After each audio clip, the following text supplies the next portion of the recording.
Hey everybody, how's it going? So some of you, after following my real estate series, linked me to some incredibly aggravating articles, and I'm going to read them, and they are aggravating to me, but likely not for the reasons that you think. So these articles are about how the New York City government is trying to help store owners and small businesses because they really care about us. And I'd like to propose my counter-argument that they not only do they not care about us, but they're actually a part of the problem. So here it says, empty storefronts jolt New York City Council into action on small business. So what they're doing, this article says, due to the fact that there's a lot of vacant properties that say for lease in these stores, what they're going to do is they're going to require landlords to register the status of the space with updates when businesses come and go, and this is pretty much going to be a list of retail spaces so that they have the data. They're not going to do anything to fix the problem. They're simply going to require landlords to do essentially more paperwork every single time somebody moves out or moves in. Great. Now, they talk here about the rates, and they talk also about how some of the spaces are vacant. So over here it says, with vacant storefronts taking up about as much as 20% of some retail areas in Manhattan and Brooklyn, and at some point they talk about 14th Street, where you have vacancy rates as high as 20% on West 14th Street. Oh my! I wonder why that could be. In one of the videos I did last year, I forget exactly which one, it was in the summer and I included it at the end of a border repair video, I show you a store that is right across the street from the 14th Street 9th Avenue Apple store. This across the street is the 9th Avenue Apple store. This is prime retail space available. Are you thinking what I'm thinking? What do I look like in front of my new store? Can we see how... Look, there's you, there's the Apple store.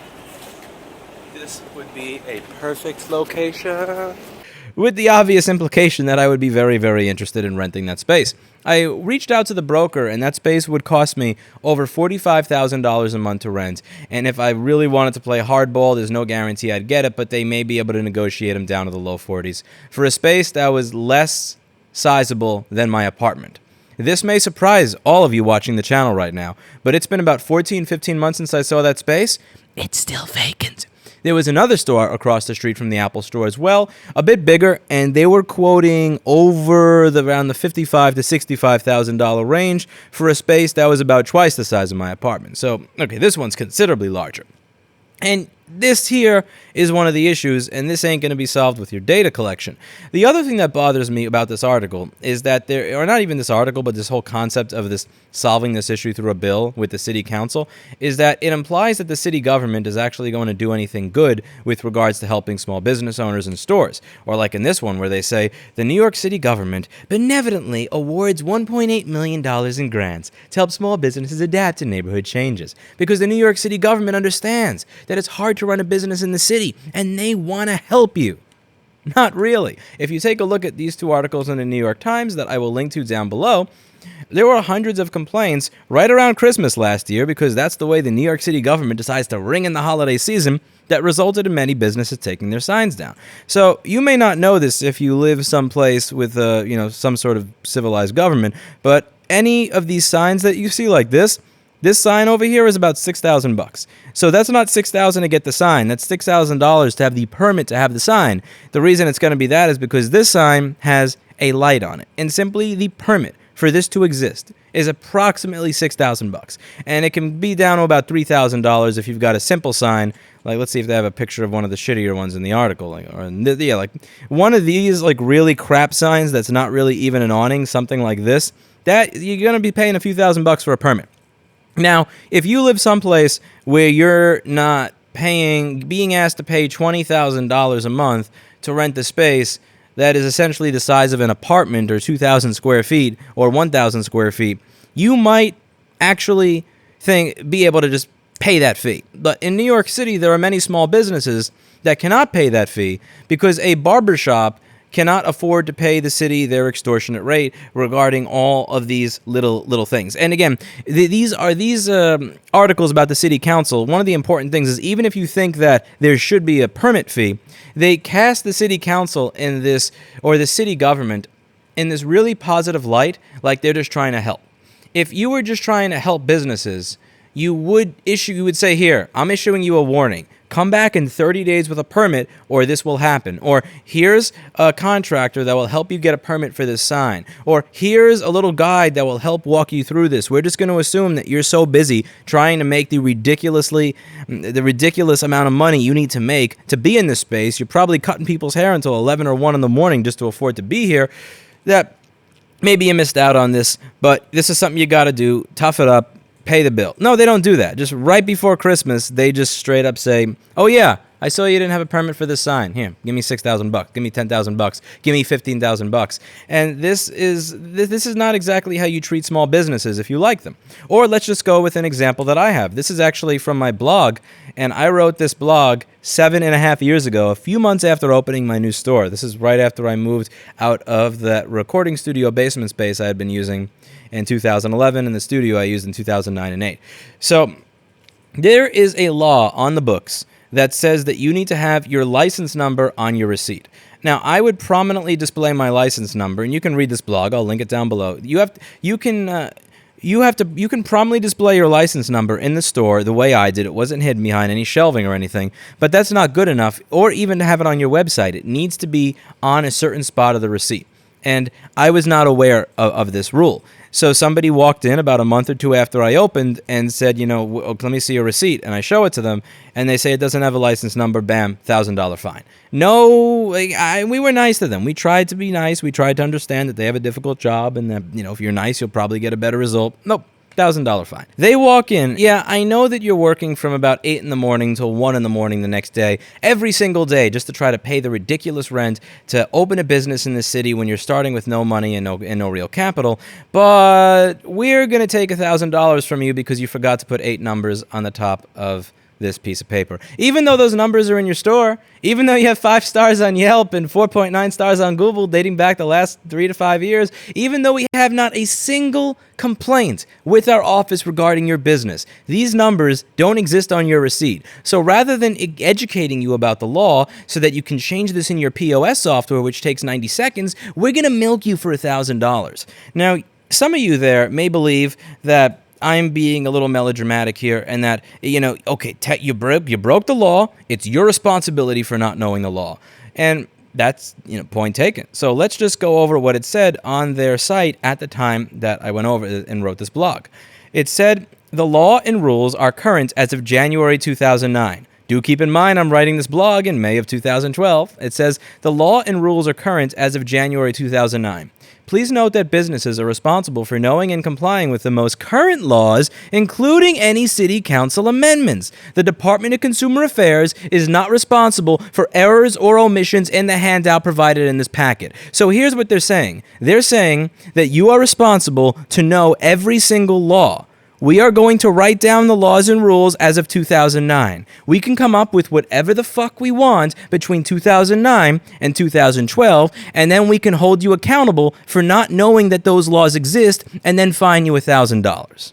Does this sound anything like what Mr. Bloomberg is saying here when he says these bills are a throwback to the era when government viewed the private sector as a cash cow to be milked rather than a garden to be cultivated, who earlier this month compared the living wage bill to policies of the former Soviet Union and blah, blah, blah. Private sector is not a cash cow to be milked. But the Department of Consumer Affairs says that we can make up any law we want between 2009 and 2012, even if it's not written down. We can hold you accountable for it and fine you for it at any given time without warning. This is the city council I'm supposed to believe cares about small businesses. This is the city council I'm supposed to care about or be thank for being so benevolent as to try to help us have less empty storefronts. No. One of the things I mentioned here is that after paying your $350 or so to get a license, you are never given a rule book or a reference to where you can find a list of rules. In this scenario, the DCA can say you didn't read the 900-page book, so you get a fine, which is completely fair.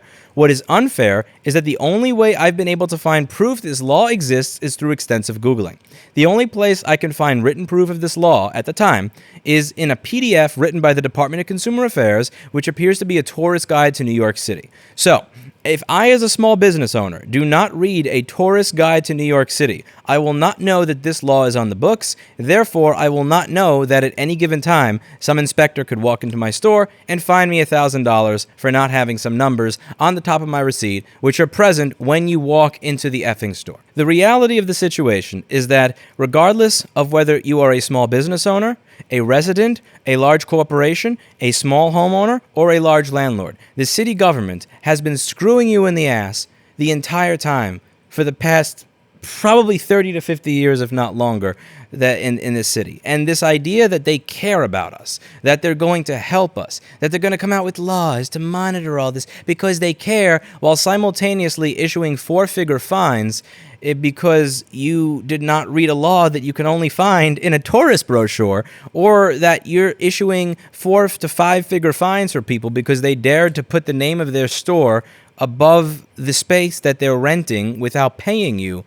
You're not here to help us. You're here to screw us. And one of the things I really found interesting about this, and this is a part of what I think contributes to the problem in a large way that is not talked about, that I sincerely doubt the city council is going to be able to solve, is what I learned when I was speaking to people regarding that Avenue C and 12th Street property that I started this entire real estate series. They were willing to give me a year of free rent rather than give me the rent that I negotiated for, even though in the long term that actually would have cut into their profits more than if they had simply given me the rent and the free months that I was originally looking for. They were almost open to going even 18 months out with the freebie before the lease begins, but that it's my exclusive right to use the property.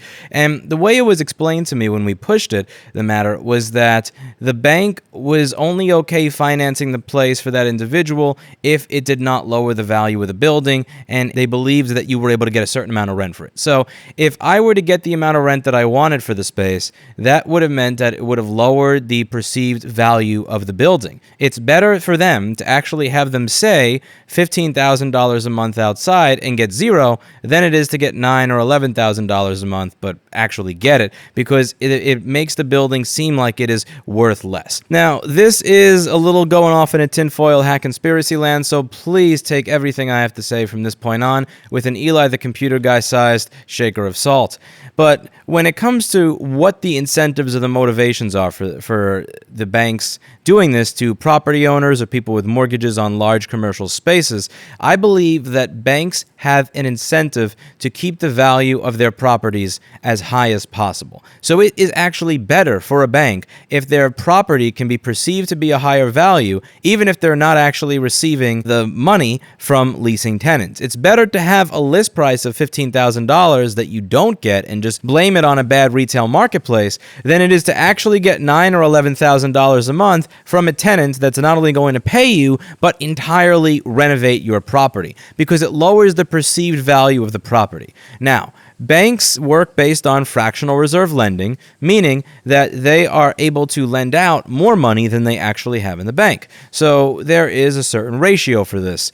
Now, they are able to loan out more money if they have more assets in reserve. The more assets a bank has, the more a bank can lend out. The more a bank is able to lend out, the more money they're able to make back on interest, because every single loan is going to have interest. The more loans you lend out, the more interest you collect, and the more assets the bank has, the more the bank can lend out. Now, many banks have a lot of their assets or a lot of their money tied up in real estate, whether residential or commercial. So a bank's ability to lend out money and then make interest based on lending out that money is going to be based in large part on the value of their real estate. If the value of their real estate holdings goes down, or the perceived value of those holdings goes down, they're not able to make as much money. So banks are going to do everything they can to prop up this fake economy that we have by pretending that these properties are worth more than they are, and they may even be pushing the more institutional landlords to keep the rents as high as possible so that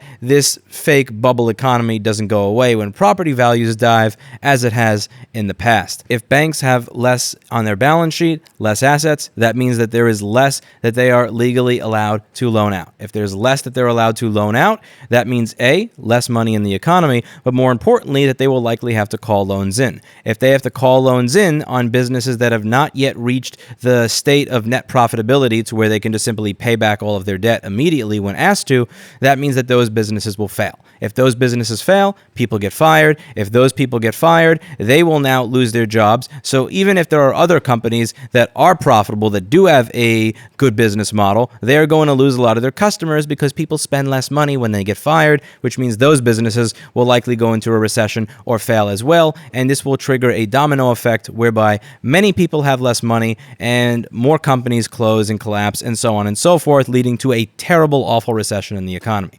I used to think when I was younger that when I see a space that's $45,000 or $65,000 that's valued at something absolutely ridiculous, it's vacant for 1 or 2 or 5 years, that nobody is going to rent, I used to think that there was just a person rubbing his hands together behind the scenes going, yes, I'm going to get as much money as possible. But in reality, while people are greedy, what I've learned as I've gotten older is that when something happens like that, it's not typically one person rubbing their hands together, but rather different groups of people from different walks of life with different belief systems that all come together at this time because their incentives align. And there are many groups of people whose incentives have to align in order for this space to be valued at a ridiculous rate, even if it does so happen to hurt the people in the area who A, have less businesses available to shop at, but B, have less spaces available to rent for their own businesses. And this is kind of what I think is happening here when it comes to what is causing this. I think it is a much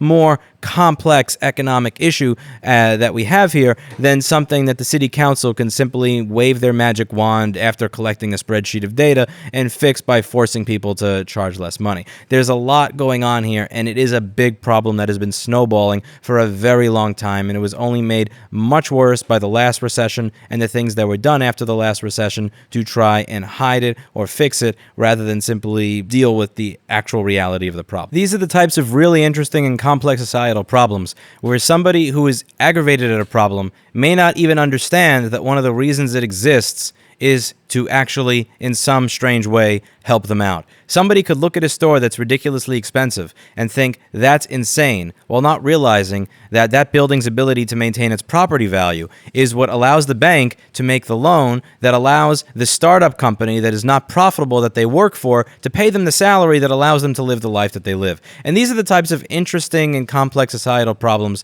that I enjoy researching and reading about, and will be doing a lot more research and reading about after actually getting involved in it firsthand with this interesting foray into Manhattan real estate. Because one of the most interesting things here by far is the willingness of landlords to give insane concessions in different ways as long as they don't have to lower the asking price of the space in any way, shape, or form that may affect the perceived property value of the building. And this is not something that I imagine can be fixed at the city council level. This is not something that you are going to fix by passing a bill. And the fact that the property taxes are based on the property value, but also the fact that New York City has some very high property taxes are not things that are helping to lower rents. And at the end of the day, that kind of space being valued at $45,000 or $65,000 a month to rent, when nobody is willing or able to rent it for more than $15,000 to $25,000, is a big part and parcel as to why it is many of these spaces are empty, in my opinion.